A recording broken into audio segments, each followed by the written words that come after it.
हिंबद पैसा चंगी पुक यावदना पुक याम हांग मी अमतना कशु हाबदी हिंगनबगी लानफमद दुमक मागी हिंगमंगम नबसे दुमक होनरे अदुमक पो होजे खोई थबक शुभम नोंबम सु दुमक खोगी फैक्ट्री सु लेतबा दुगा खोगी corporate की कनो सिदा दुकी मतिक नेमी बनिना कोई अदुगी मथक्ता कोई गवर्नमेंट जॉब अमेता फंगबा हसिसु दुमक याम लाइदब लम अमखक ओइरी मसिमंगना अदुमक मसिदा खोगी थमोय मणिपुरदा मतिक चाबा थमोय सेंगबा लुचिंगबा लेतबना अवाबा कया माइरोक नरकलिबनी हाबेजी हौजिकी लैबा फिबम सिदा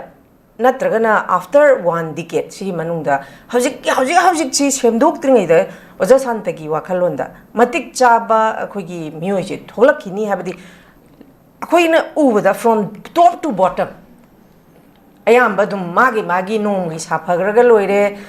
अखोइ मयामगी खंदे हाबदी एनी डिपार्टमेंट दसु खोइ दुम हाबदी करप्शन अखोगी एंटी करप्शन सेल हालंग हांगा सुदुमक मसी मुथतपा सुंगमद्री दुमक लाई अदुमकना कई हाइनी आई सी दुमक सेमदोक्तबना मरम ओइरकांदा खोइ मसीगी थमोय सेंगबा लुचिंगबा हाबसे ओजा शान्तागी मोतदी मसी इवन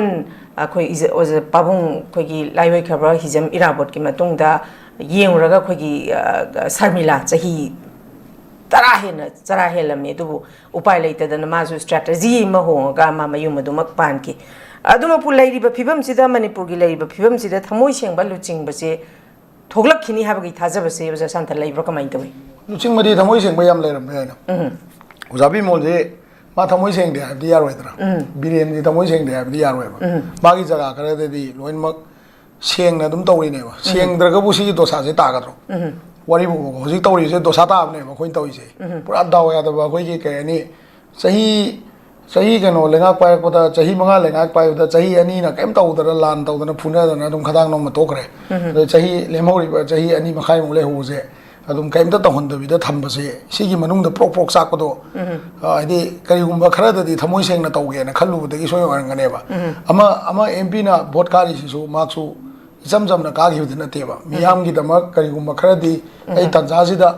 तौगेना अदे मियामनसु मवंदा वोट पीबा मतमदा मागना गमकनीना पीगिबनेबा लीडर अफतबा नतगा अफबा हाबसे ngsaigi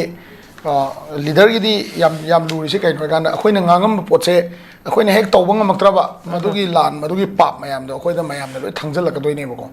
अदुना अखोइना nganगु मतमदा तौबा याबा नतगा यादबा हाबसे मुन्ना खल्लगा ngangbay tagay फदबसे याम लैबा अखोइना अखोइसु मंगाय ngasi बौदा अखोइ मयामगी ओइना मयामगी ओपिनियन मणिपुर लैसे मी लाख 50 मुक्तनेबको मी लाख अममगी मी अममम पुथोबाउदा मी 50 वांगांगनबा मणिपुरदा लैतेबा सिबा काउगुमजेबा मी लाख 50 जे सिगी मी अममम पुथोकसेबा लाख अमममदा अममम 1% हाइ तारेको लाख अमगी रिप्रेजेंटेटिव ओइना अखोइना वांगांगो मतमदा मी लाख 50 गी मी 50 वाउसु लैतेबा सिदा ngangbinबसु लैतेबा ममदी अखोइसे ngsaigi कनोना अखोइगी सेंदान लंबीसिदा अखोइ याम थीना सोथबनेबा अखोइना उदबई वानेबा अखोइगी ngsaigi इसागी nga खर पुथोकजबा अदगी इसागी कनो सुमांग अम लैजबा अदे इपाई पुना थमंबा लम याम लैबा अखोइजे के मेट्रोपॉलिटन गा ऑलरेडी नुटी मी मरी मंगा दि सिदोय जाने तुमबम लैतबदगी इंग मदगी कांगना चिकपदगी हुइना चिकपदगी सिदोय जाने बाबदी सोशल फैसिलिटी खर लैबा मालेमसिदा गवर्नमेंट पीफम थोपा मदुगी सोशल फैसिलिटी दुबौदा फजना यौददना अखोइना फंगम थोपा चेंगी केजी 3 दुबो मपुंग फाना यौददना अदगी डेंगी नारे मैमसे कांग हिदाक मैम मोइना कापकदबदो मतम जाना प्रिपरेशन लैतबा इसिंग अनि हुमरक चावग्रबौदा सोशल एक्टिविटी खरा तौबम थोपा प्री प्लान प्रोग्राम खर लै प्रोग्रामिंग खर लैयेबको तौबम थोपा मदु तौदबदगिने वसी जेनिम्सतगा तुमबम ग लैत डेंगी नारे मैमसे को अदा इसिंग चावबजगा इसिंग कुमदगिबा मतुंगजिगा इसिंग कुमदगिबा मतुंगजिने हेन डेंजर नेबा इसिंग चावरिङैददि इसिंगदा चेंदगिबा चिंखटपा युम खरा यावगिबा अदुना इकोनॉमिक लॉस तारे अदुइ मतुंगददि सोशल कोज अम लाक्तोनि सोसाइटी की प्रॉब्लम मलेरिया नारकनी नमथीबा मैम थोलकनी अदे फताउदी मैम तौथरकनी हानगी लेरंबा लहु सिंगुबै जगा सिंगदो लहु सिंगुबै यादबै Matang लाकनी nga farm singdugi ringban kai gi laini sigi pot mayam se akoina survey dang tawda dum matamje